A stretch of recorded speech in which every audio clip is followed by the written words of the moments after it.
अक्सर एक सवाल मन में आता है, क्या ईमानदारी का फल सच में मिलता है? और अगर हाँ, तो क्या वो हमेशा मीठा ही होता है? चलिए, आज एक बहुत ही क्लासिक कहानी के जरिए इसी सवाल का जवाब ढूंढते हैं।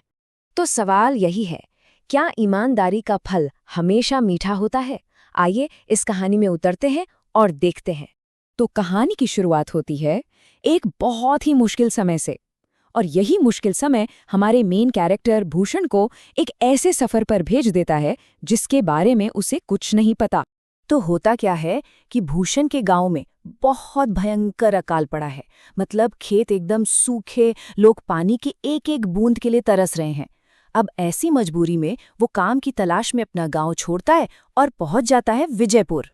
अब विजयपुर में उसे एक अमीर किसान जगत सेठ के यहाँ काम तो मिल जाता है।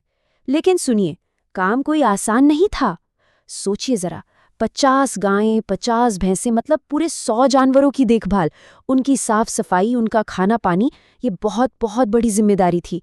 पर भूषण ने बिना एक पल सोचे इसे कबूल कर लिया। और भूषण वो अपना काम पूरी लगन, पूरी ईमानदारी से करता है।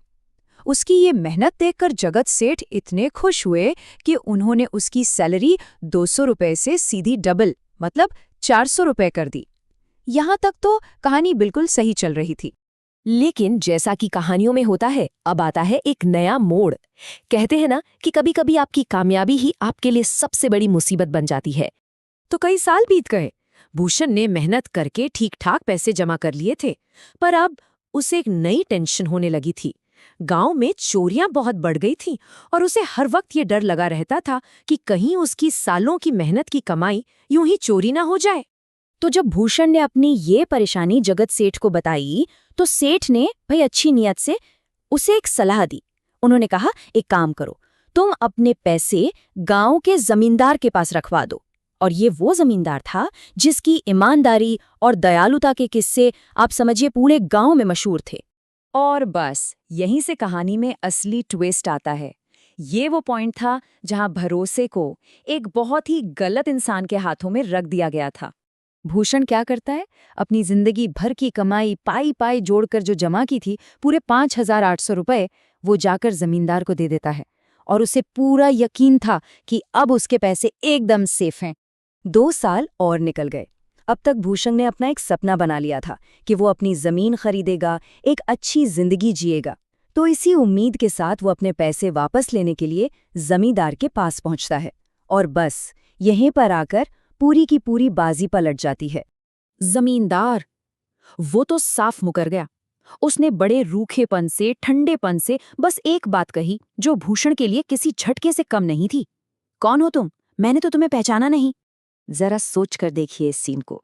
एक तरफ भूषण है जो अपनी खून पसीने की कमाई के लिए गिड़गिड़ा रहा है, और दूसरी तरफ वो जालिम जमींदार जो उससे ऐसे कागजात मांग रहा था जो उसे खुद पता था कि है ही नहीं।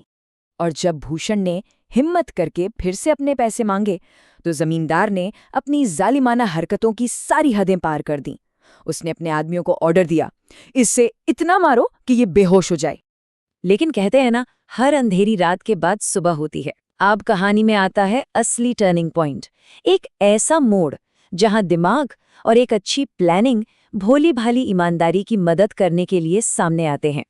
तो जब जगत सेठ को घायल भूषण मिलता है और उन्हें पूरी बात पता चलती है, तो उन्हें बहुत अफसोस होता है कि उनकी सलाह की वजह से ये सब हुआ। उन्होंने उसी वक्त ठान लिया कि चाहे जो हो जाए वो भूषण के पैसे वापस दिलवाकर ही रहेंगे। और इसके लिए उन्होंने एक बहुत ही चालाकी भरा जाल बिछाने का फैसला किया। सेठ का प्लान एकदम सिंपल था। जमींदार का सबसे बड़ा हथियार क्या था? उसका लालच। तो बस उसी लालच को उसके खिलाफ इस्तेमाल करना था। आइडिया ये था कि एक बड़ा चारा डाला जाए, एक इतनी बड़ी रकम का कि जमींदार अपनी ईमानदारी साबित करने के लिए मजबूर हो जाए। और अब कहानी पहुंचती है अपने क्लाइमैक्स पर। वो समय आ गया था जब इस चालाकी भरे प्लान को एक्शन में लाना था। तो जगत सेठ जमींदार के पास पहुंचते हैं और उसके सामने 50,000 रुपए से भरा एक सूटकेस रख देते हैं। आप सोचिए, 50,000 रुपए! इतनी बड़ी रकम देखकर तो जमींदार की आंखें चौंधिया गई। जैसे ही सेठ कहते हैं कि वो ये पैसे उसके पास रखवाना चाहते हैं, ठीक उसी वक्त प्लान के मुताबिक भूषण वहां पहुंच जाता है। अब जमींदार का लालची दिमाग एकदम बिजली की रफ्तार से दौड़ने लगता है। उसे पता था कि इन 50,000 रुपयों के लिए सेठ के सामने ईमानदार दिखना जरूरी है। तो बस वो फौरन भूषण को पहचान लेता है और उससे माफी मांगने का ढोंग करने लगता है। और सेठ को यकीन दिलाने के लिए वो झट से भूषण के 5,800 रुपए निकालकर उसे लौटा देता है, ताकि सेठ को लगे कि भाई इससे ज्यादा ईमानदार आदमी तो कोई है ही नहीं। प्लान का पहला पार्ट सक्सेसफुल हो चुका था। और जैसे ही भूषण के हाथ में उसके पैसे आते हैं, ठीक उसी मोमेंट पर प्लान के मुताबिक सेठ का नौकर दौड़ता हुआ आता है। वो बताता है कि सेठ का जाने का प्लान कैंसिल हो गया है। सेठ बड़े आराम से अपने 50,000 रुपए वापस उठाते हैं और हैरान परेशान जमींदार को वहीं का वहीं छोड़कर चले जाते हैं। और आखिर में जगत सेठ भूषण से वो बात कहते हैं जो इस पूरी कहानी का निचोड़ है, कि जो इंसान मेहनत और ईमानदारी से कमाता है ना, ऊपर वाला उसका कभी बुरा नहीं होने देता। तो लौट कर आते हैं उसी पहले सवाल पर, क्या ईमानदारी का फल हमेशा मीठा होता है? शायद हाँ, पर इस कहानी से एक बात और समझ आती है कि कभी-कभी सिर्फ ईमानदार होना काफी नहीं होता। अपनी ईमानदारी को बचाने के लिए और सच्चाई को जिताने के लिए कभी-कभी थोड़े दिमाग और समझदारी की भी जरूरत पड़ती है।